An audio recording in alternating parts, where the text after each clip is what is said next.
Hi guys, maluto ko subong sang sinabawan ng isda. Amo na siyang akong ingredients.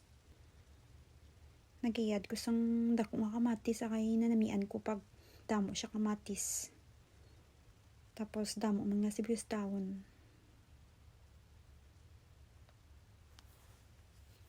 Tapos ibutangan ko sang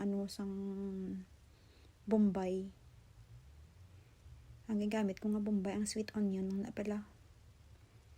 Kag pidada. Nagpabukal na ko nga daan sang tubig kay ilunod ko na lang dayon ang kamatis kag ang Bombay. Ilunod ko ang kamatis tapos Bombay kag isda.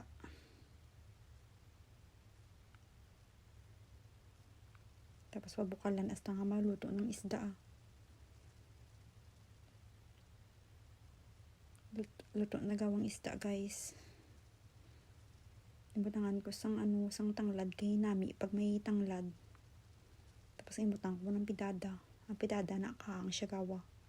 Amo na nga wala ko siya padugay, ingkuha ko na siya dayon kay nami pag may kahang-kahang. Luto na siya. Pwede na siya nga butangan sang sibuyas dahon. Butangan ko na sang damo nga sibuyas dahon na. Try ko kanami siya sang sabor. Nabutangan ko na sang sinigang mix para may asluman.